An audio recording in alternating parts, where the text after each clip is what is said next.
Chris, what happened this morning? You called me early on and said, "Would you like a 1-star Admiral?" I said, "No." Then you tried me again and said, "How about a 2-star?" I said, "No." Computer says no. And then what happened? Then you said, "All right, I have a 3-star Admiral." And I said, "All right then." Computer says yes. Give me Congressman Joe Sestak from the great state of Pennsylvania. Good morning, Congressman. Morning, Stephanie. It was great to be back. And so nice to have you. I understand you've brought a friend with you this morning. I did. A hero of mine, Ned Lamont. Ned Lamont is on the phone. Hey, Stephanie, it's Ned Lamont. I'm pleased to be with you both. Good morning, sir. Do you have something you'd like to say, Ned?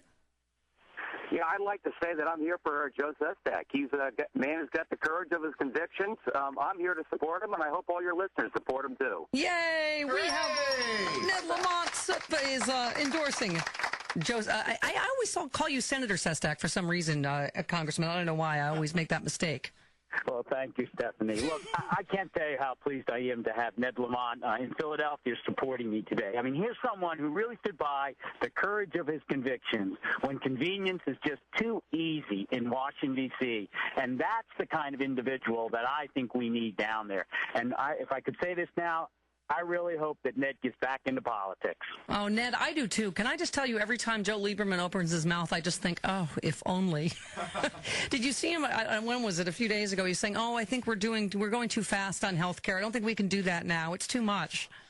Well, look, I don't want to talk about that, Joe. I want to talk about this, Joe. All right. Joe. I was trying to drag you down with me. Words, Joe, but I'm here to endorse you. I mean, this is a guy, you know where he's going to stand on the big issues of the day. He's not going to do it out of political convenience. He's doing it because he believes it.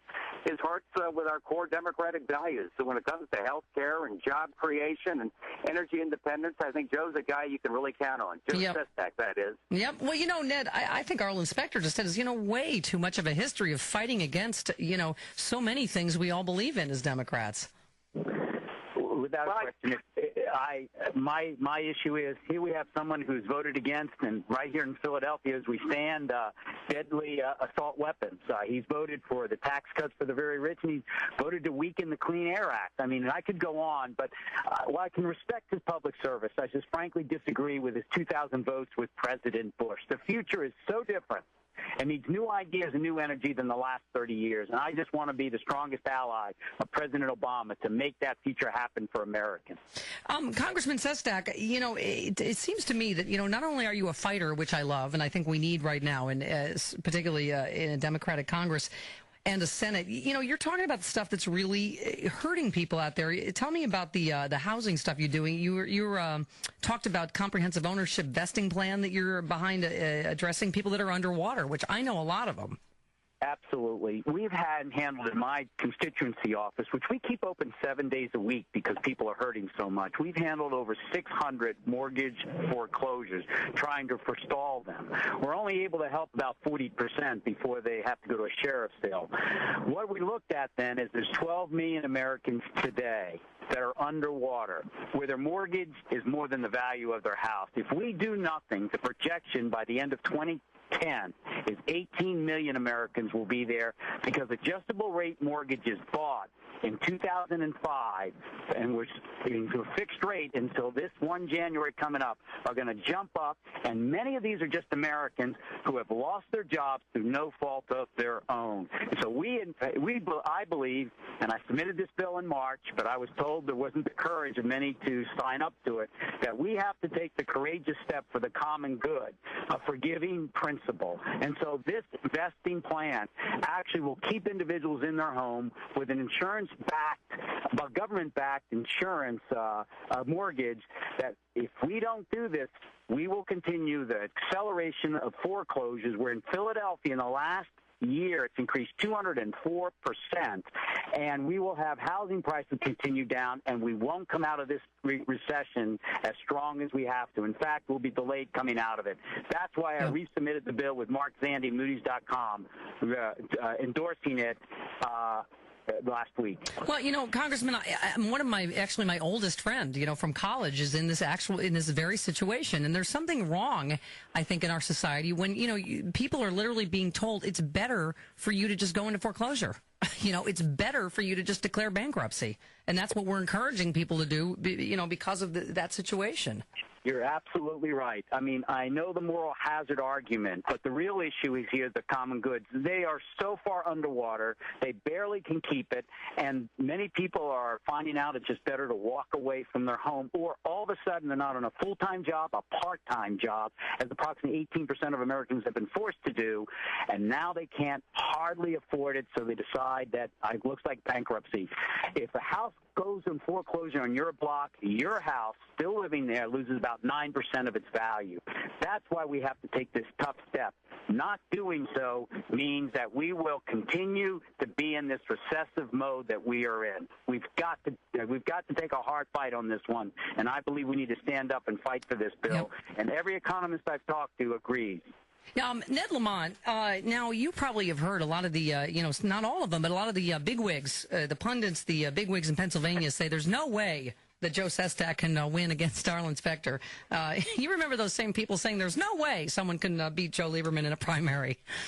So I'm afraid taking on the political establishment is tough. My phone was ringing off the hook back in 2006. I bet Joe's phone is ringing off the hook sometimes. But it's a mark of the man. He's got the courage to stand up. But if he's willing to take on the political establishment, I think he'll be there fighting for the people of Pennsylvania when the time comes. Yeah, I mean, no offense to Ed Rendell, but I remember him talking about how there's no way that Barack Obama was going to beat Hillary Clinton. I remember him saying that many times.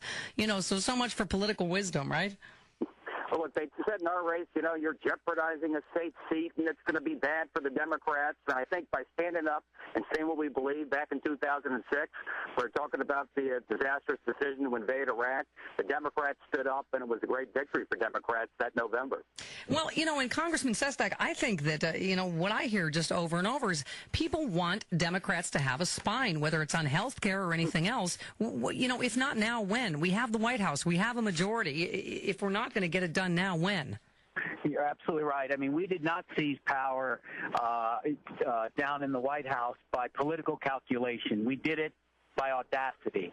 And if there's anything, we need to be more bold and more aggressive. It doesn't mean we don't want to reach across the aisle, but we cannot sacrifice good policy at the altar of bipartisanship. We should try to pray together, but ultimately we need to effect the needed health care reform with a public option, the cap and trade bill that actually cleans our environment and gives us new jobs. And we need to effect an education system where everyone has an opportunity to go to college. And those are going to take some real tough fighters down there. Thank you. And Congressman, here's what I keep wondering is, no offense to Senator Snowe, to Olympia Snowe, but why are we doing all this to get one Republican to vote for us? We won. To water this all down to get one Republican, maybe, I don't understand. My take on the Baucus bill right now is it's a nice step, but it is so inefficient and ineffective.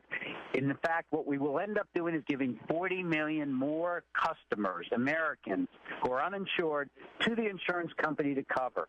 Yet we will not have reformed an insurance market where 94% of all the insurance markets in America are in what the Department of Justice calls a non-competitive pricing market. If we don't have the public option, we don't get pricing reform, so that if you have a health care plan today, you will be able to afford it next year and the year after. Ned Lamont, thank you for having the good taste to endorse Representative Joe Sestak on my show, and thank you both for having the good taste to come on the Stephanie Miller Show. We appreciate it, and best of luck. Thanks for inviting us, Stephanie. All right. Thank you, guys. There they go. Thanks. Representative Joe Sestak, future senator of the great state of Pennsylvania, and Ned Lamont.